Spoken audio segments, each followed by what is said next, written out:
The man at the art gallery told me I couldn't possibly understand the painting in front of us. I painted it. I was standing in front of my largest piece at the gallery opening, champagne in hand, when a man in an expensive suit approached and started explaining my own painting to me. He had no idea I was the artist because the placard said Riley Turner, who he clearly assumed was a man since he kept talking about his brilliant technique. This guy Robert looked me up and down and said, "You seem young to be at an opening like this. Let me guess, looking for a rich boyfriend? Smart girl, lots of wealthy men here." He gestured at my painting like he owned it. "See, what Riley is doing here requires years of training to appreciate. You probably just think the colors are pretty. The average woman just sees decoration."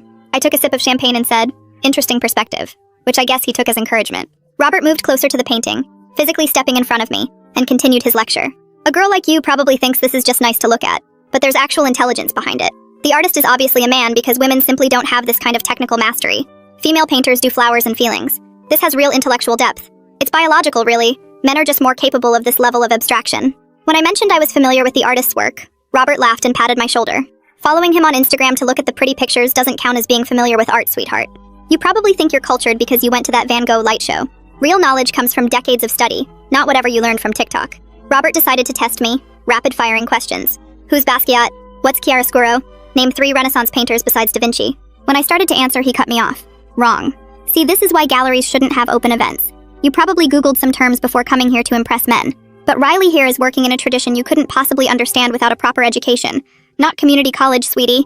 Real universities." He returned to my painting, now explaining it louder to draw a crowd. "What Riley has achieved here would cost probably $100,000 in education to even attempt. The materials alone cost more than you'd make in a month at whatever retail job you have." He looked at my outfit with disgust. "Target clearance rack, right? Someone who shops there couldn't possibly grasp the investment in this piece. He probably spent more on one brush than your entire outfit." When I suggested the artist might be self-taught, Robert sneered at me. "Is that how you learned about art? Painting parties?" Robert grabbed my wrist to pull me to another angle, his grip too tight. "You're too stupid to even stand in the right spot. Riley intended for this to be viewed from exactly here. Your ignorance is actually disrespectful to his work." He kept his hand on my wrist while explaining. "Though honestly, explaining this to you is like teaching calculus to a toddler. You lack the basic foundation to understand any of it." He noticed me trying to pull away and squeezed harder. "What? Am I keeping you from taking selfies? This is exactly why serious collectors hate these events. Girls like you come for the free alcohol and to hunt for sugar daddies. You're polluting the space where real art appreciation happens." He waved at a security guard. "She's drunk and harassing patrons. You should check if she even belongs here." Then Robert turned and spoke to the crowd that had gathered. "This is what's wrong with art today. Unqualified people like her think their opinions matter. Riley Turner is a genius who will be studied in universities. The difference between someone like him and someone like her is that he has actual talent and intelligence, while she's just taking up space that belongs to people who deserve to be here. She's literally stealing oxygen from real art lovers."